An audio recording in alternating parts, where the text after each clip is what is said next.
In April of 2021, the South African government entered into a partnership with the Prem Rawat Foundation, authorizing the foundation's peace education program throughout all of the country's 240 prisons. The Department of Correctional Services recognized the peace education program for playing a powerful role in helping incarcerated people rehabilitate and reintegrate into society.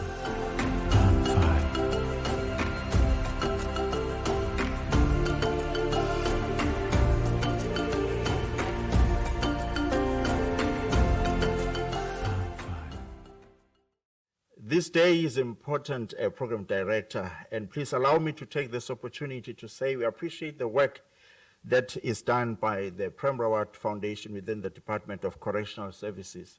We are quite elated today to join hands with Dr. Prem Rawat, the founder of the Peace Education Program, who was shortlisted, of course, as we heard, for the Nobel Peace Prize, and was recognized internationally for his efforts in bringing peace, dignity, and prosperity to mankind. We are inspired by your message, which focuses on the possibility for each human being, regardless of their circumstances, to experience inner peace.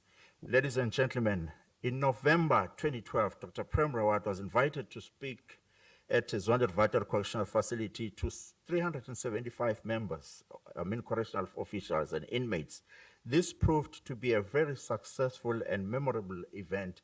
The signing of the MOU then cannot overemphasize the importance of working together between the two organizations as a team, and we hope that we are going to also yield sound and objective results that do not only glorify us as the spiritual component within the framework of corrections, but will have a meaningful impact on the lives of the South African citizens.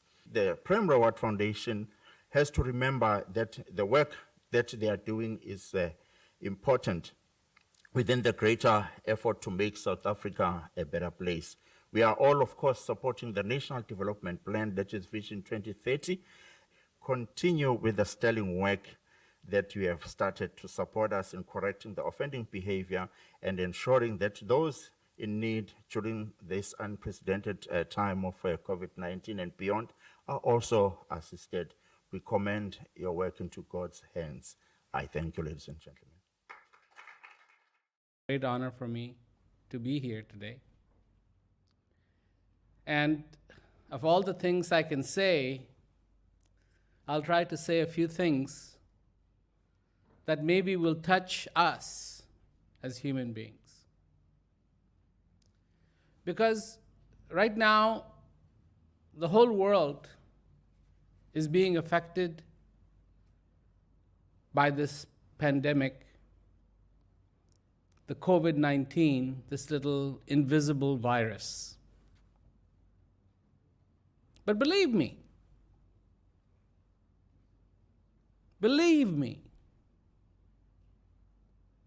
there was another virus before this COVID-19 virus that was affecting the world.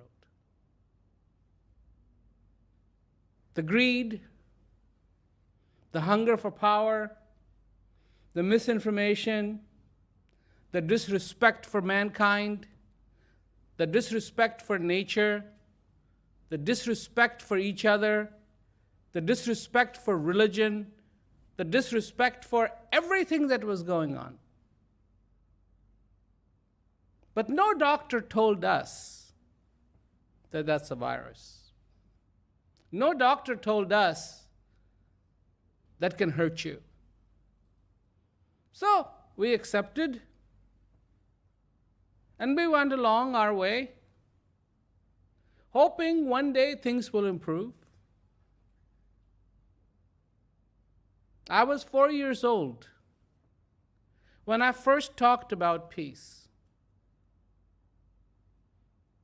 What was that like for me? People ask me that. Today I'm not 4 years old, but I'm faced against the same problems that I was when I was 4. people could not believe that I was talking about peace. People could not believe that there would be peace on this earth. When, and I was just told today that those 5 prisons that shut down in Telangana are still shut down. And if this is possible, then this too is a testament to what we as human beings can accomplish on the face of this earth. It's one thing to make great halls where justice is dealt out.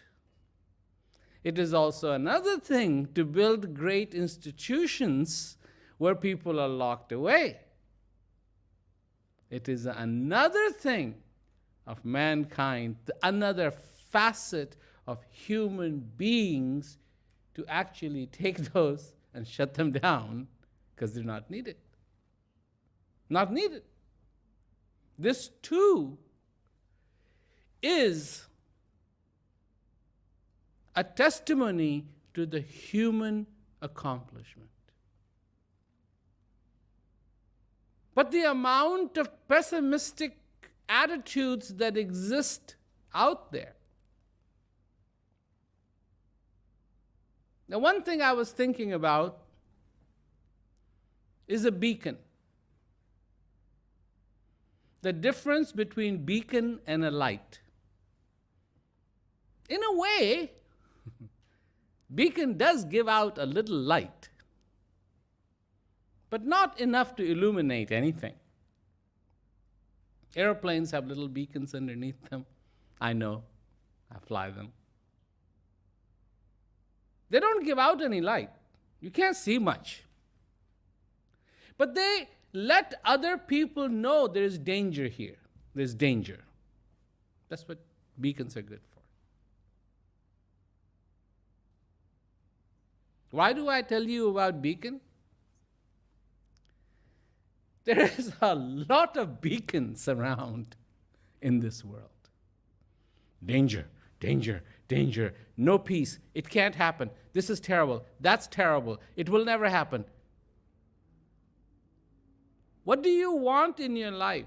Do you want beacon, or do you want a light that illuminates? Light does not create anything. Neither does beacon. Beacon tells you there's danger here. But the light will not only show you the danger, but illuminate what that danger is.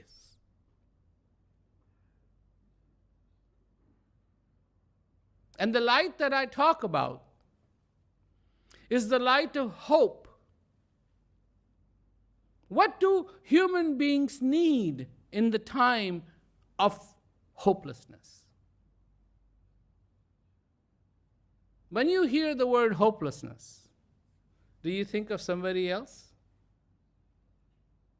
Because you shouldn't be.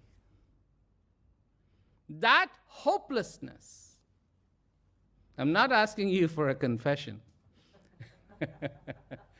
but that hopelessness has touched you. That has touched you. And your want to have hope in your life in that moment has also touched you. Because without that hope, nothing is illuminated. Plenty of beacons. Don't come here. Don't come here. That is a lighthouse. You know what a lighthouse says out there? Don't, whatever you do, don't come here. A lot of people think lighthouse is really wonderful because it's just like saying, come here. But that's not what it's saying. It's actually saying, don't come here. Stay away from here. There's rocks here. There's land here. Don't come here.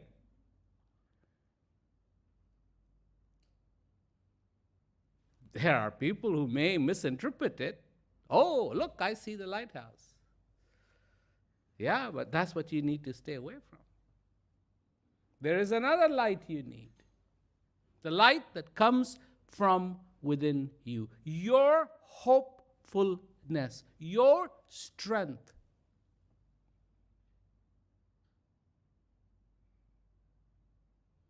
In South Africa,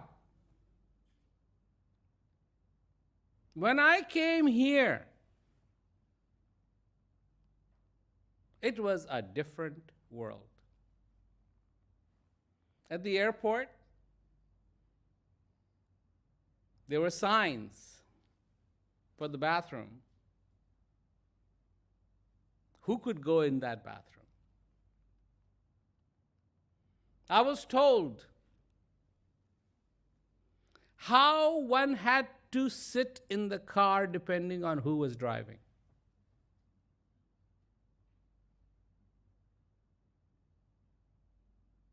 I could not stay at the main house of what this one house was made available to me by this wonderful doctor. I could stay in his guest house, but I could not stay in his main house.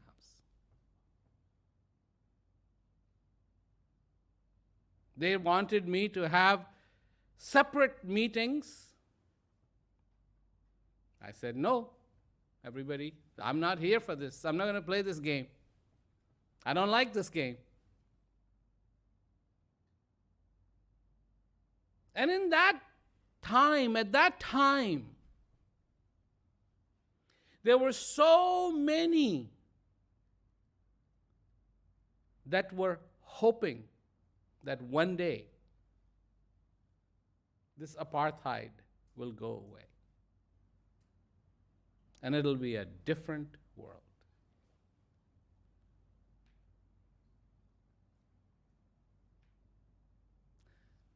Apartheid did go away.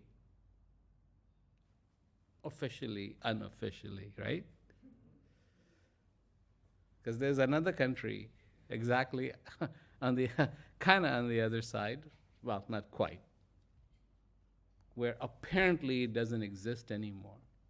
Apparently. The name of the disease isn't apartheid, it is the disrespect of one human being to another human being, period.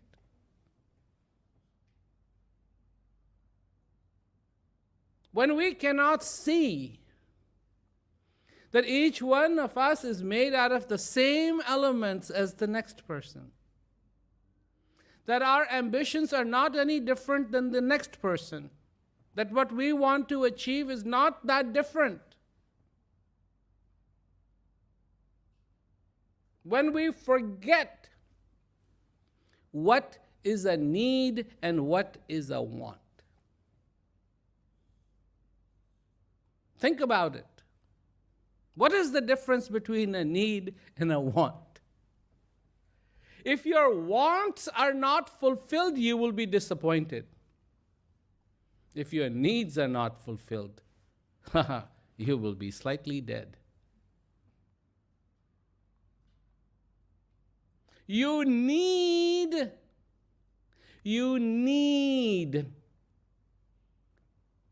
this breath. It's not a question of want. You want a nice radio.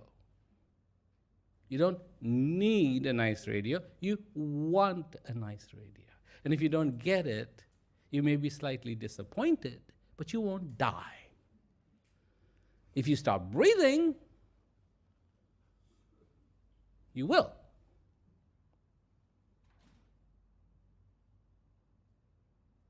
When in this world,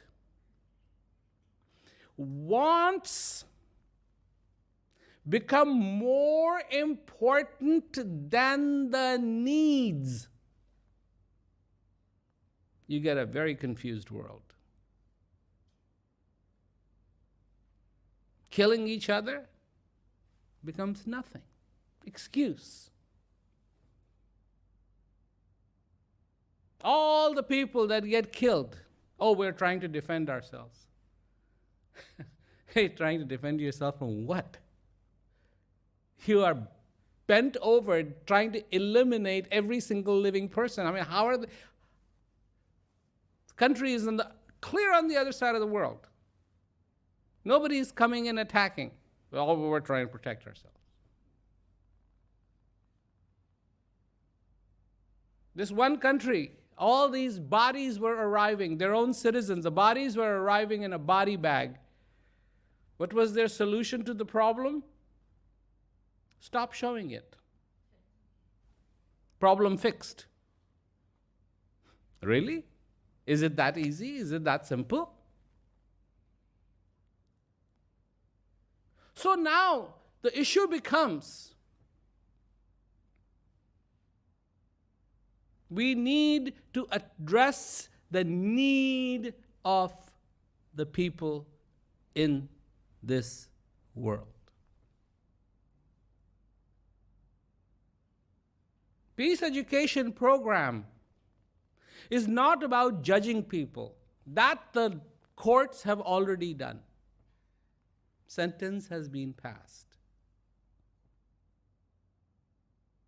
The peace education program aims to take those people for whom too many doors have been shut without passing judgment, whether those doors were shut by the society or their own actions or by the courts, whatever, without passing any judgment,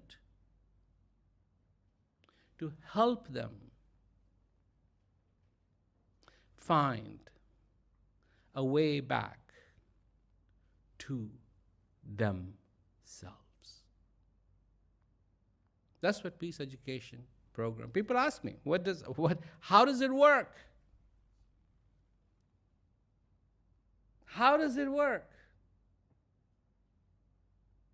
It works by providing a mirror, by providing an opportunity.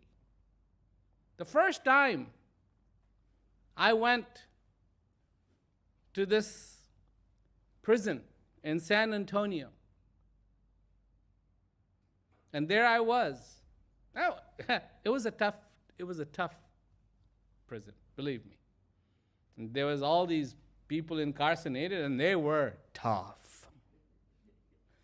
Big tattoos, big muscles. I mean, they were big.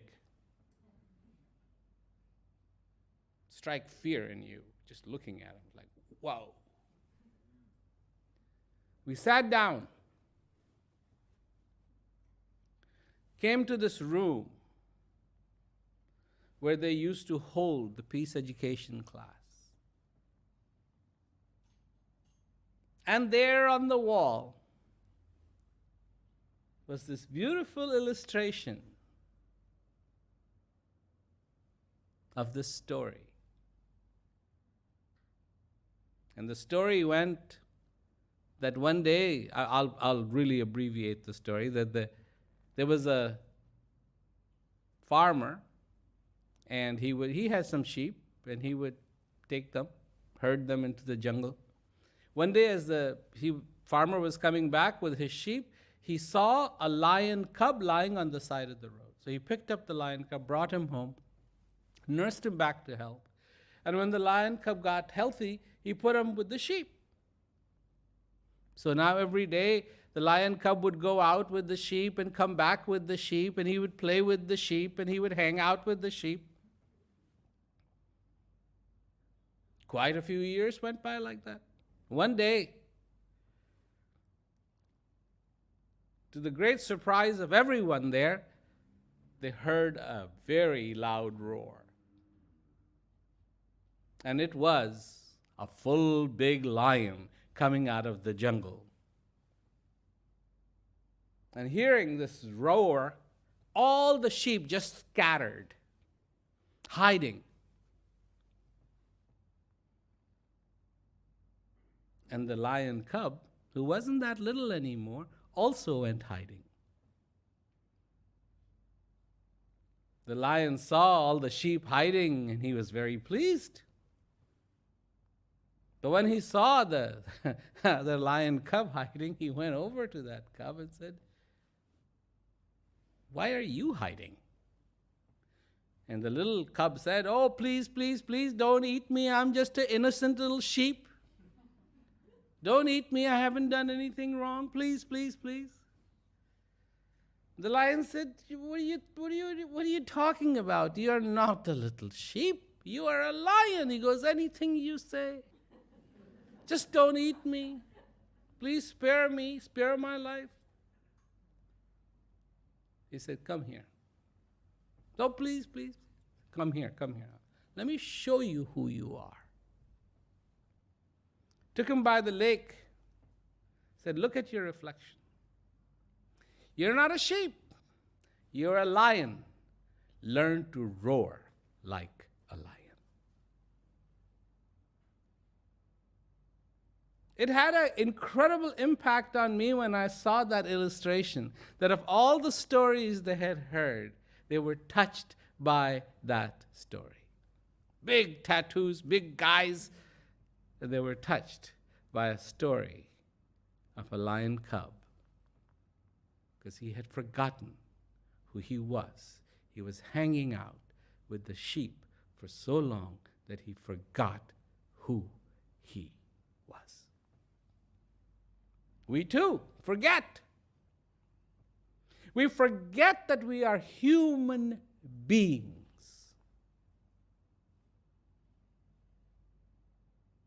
That we can think, that we can understand, that we can articulate, that we can sing. You just heard that. That we can create incredible instruments. We can have incredible inventions. We can help each other. When it comes to kindness and tenderness, human beings have amazing capacity to have that kindness, to have that tenderness.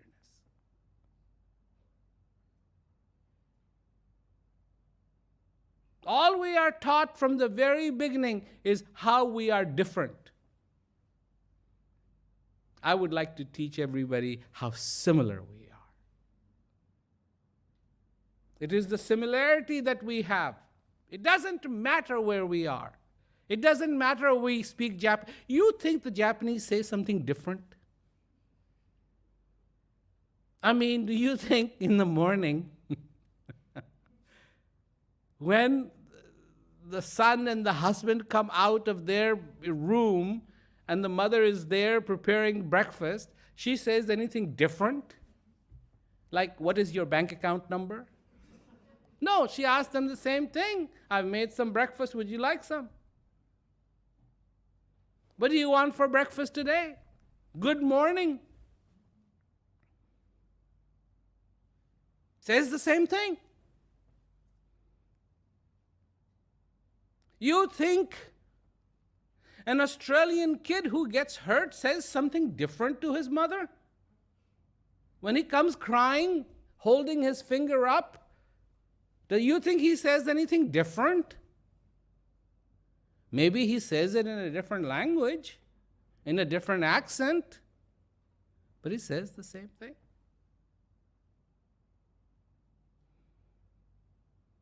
Pain, sorrow, suffering. If these can be the same for us, why not joy? We have learned to share our sorrow. We have learned to share our anger. We have learned to share our suffering. We have not learned to share our joy. And we can't even share it with our own family. We cannot even share that wonderfulness. What do we share with our family every morning? Through the world, we are ready to say good morning. To our family, we are not. That's stupid. But that's what happens. When the wants outdo the needs, this is what will happen. As human beings, we need to remember we are human beings. And these are the opportunities that we have. These are the things that peace education programs shed light on. And that is why this peace education program is so effective. Not trying to convert anybody to any religion, to any way of thinking, nothing. Just be a human being. That's all. Be a lit candle. One thing that I have been saying, a lot of the interviews, I love it. It's the law of nature. If you bring a lit candle next to an unlit candle, what do you think is going to happen?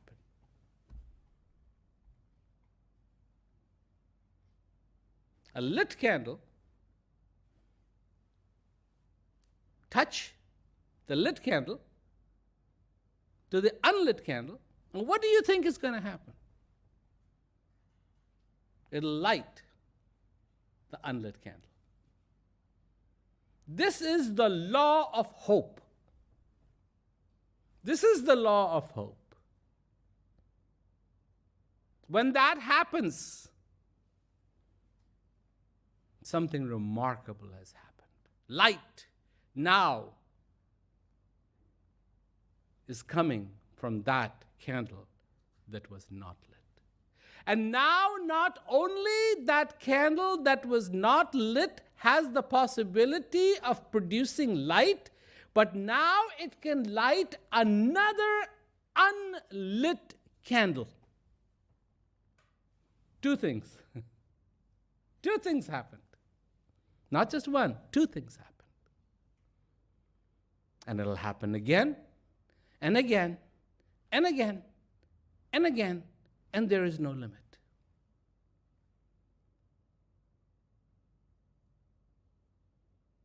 Be a lit candle. If you are not, find a lit candle so you can be a lit candle.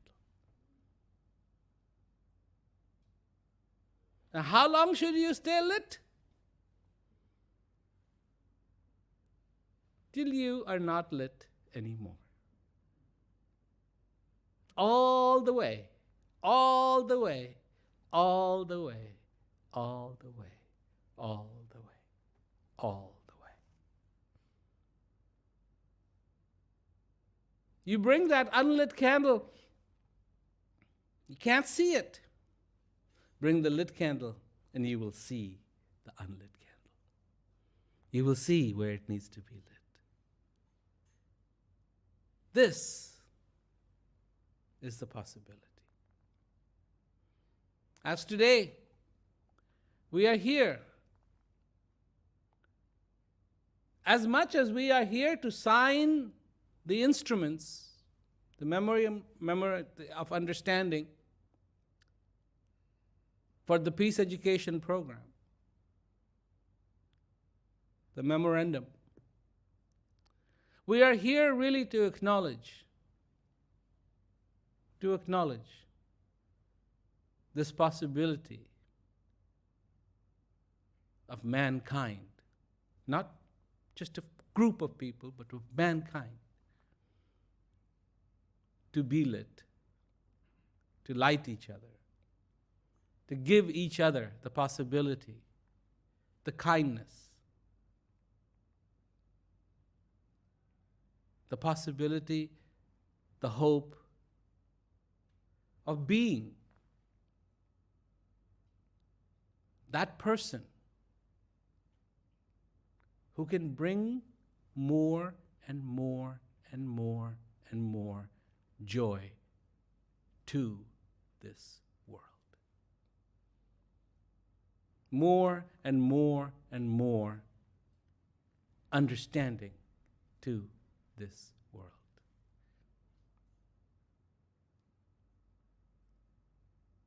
The light that I talk about is no spiritual light, but it's the practical light. The practical light of empathy between human beings. Sympathy between human beings. Forgiveness between human beings. Friendship between human beings. Goodness between human beings. Caring between human beings. That's the light I'm talking about. Not some light that, one day will appear out of nowhere.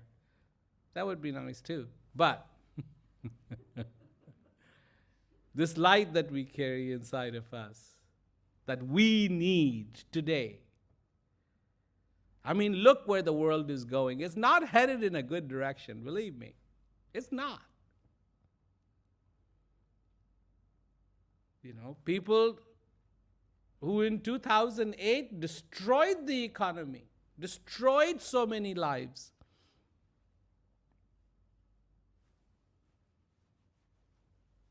Nobody is even accountable.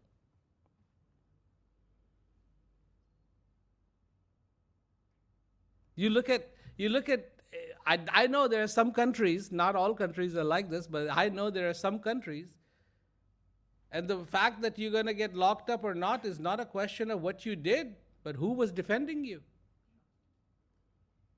There's a really good lawyer, he walked free. It was a bad lawyer, he ran. Right? That's how it is. It's not like that everywhere, but there are countries that's how it is. We need justice for all. Same justice for all. Kindness for all. Understanding for all. Not frustration, not anger, not fear. That's not going to work. That never has worked, never will work. So that's what I wanted to say and I wanted to talk about. I think it's remarkable what is about to happen today, because I think it's so powerful. So thank you very much for inviting me to come and talk about this. Thank you. It's so wonderful to see this partnership having come, for so many years, and how it continues to grow stronger and stronger as we cement this really, really wonderful partnership with the signing of the Memorandum of Understanding today. So as we prepare for that, I would like to invite once again the Reverend Dr. Mkhathini onto the stage to sign the Memorandum of Understanding.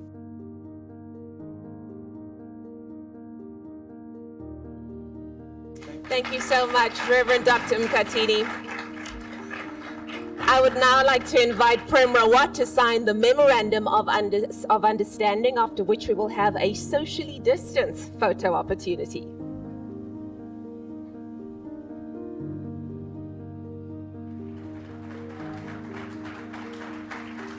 And there we have it. All of the pages signed, initialed, and sanitized.